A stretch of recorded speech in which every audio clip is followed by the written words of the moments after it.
We begin this bulletin tonight with a special unpromised feature by our very own Davis KARANI, where he puts the government on the spotlight due to its inability to curb wastage. The Deputy President, Professor KITURA Kindiki, has the key focus tonight, where he is planning to spend, get this, over 338 million shillings on air travel alone in the current financial year. This translates to nearly 1 million shillings spent every single day purely on flying, excluding other current costs such as food, fuel, office furniture, and other operational expenses. Let's take a look at that special and detailed report on the DPS office travel expenditure.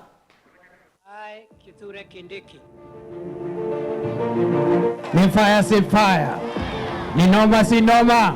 I will always truly and diligently serve the people of Kenya. Rigathi Gachagua nitakuaibisha, wachana na mimi. Omba kura ya Karish, wewe wachana na mimi. Umudhende ni fire si fire, umudhende ni noma si noma. I have not been able to travel because of the previous national duty I was doing, which compelled me to stay within the territory of the Kenya 24 hours, 7 days a week.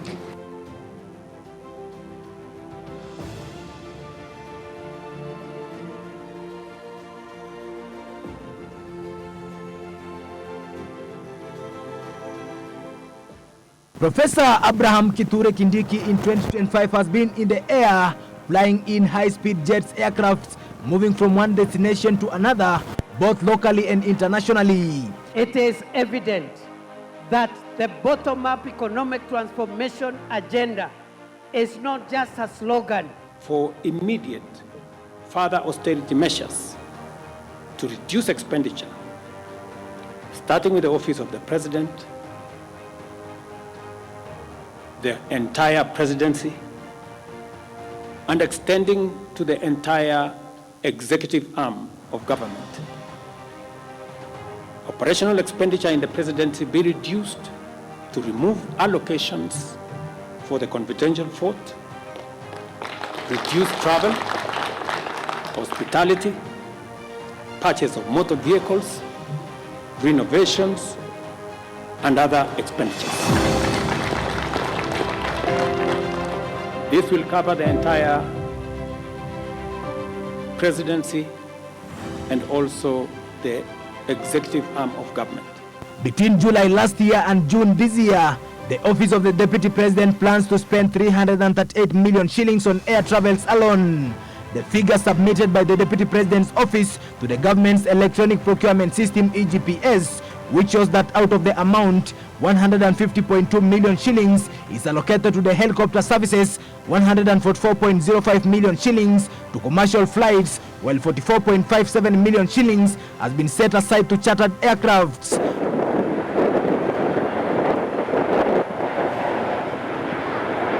Data from the Office of the Controller of Budget further shows that between July and September last year, the Deputy President's Office spent 425.87 million shillings in total, with 43.84 million shillings going solely to domestic and foreign air travels. Interestingly, the first quarter appears to have been the least flight-intensive period, as payment projections seen indicate that air travel was expected to rise sharply between October and December, and again between January and March. For helicopter services alone, the Deputy President's Office projected a total of 5,010 helicopter trips for the full financial year. Of these, 1,002 trips were planned for the third quarter and 1,002 trips for the financial quarter covering April, May and June 2026. I have not been able to travel because of the previous national duty I was doing, which compelled me to stay within the territory of the Kenya 24 hours, 7 days a week, including on Christmas Day.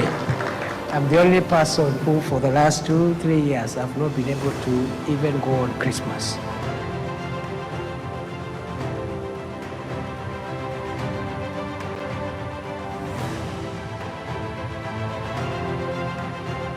The Deputy President has been seen to have a taste for finer things in life, and on several occasions, he has been seen using luxury aircraft for both domestic and international engagements.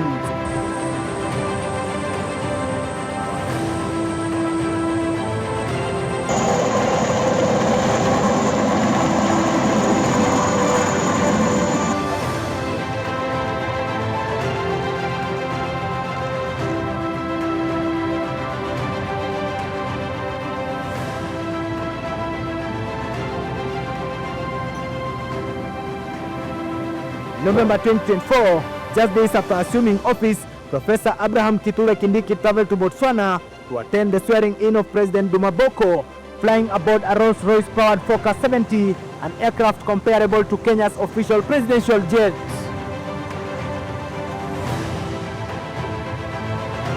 When broken down, the number paints a striking picture, with 338 million shillings over 12 months translating to approximately 928,316 shillings spent every single day by the DP's office on air travels alone.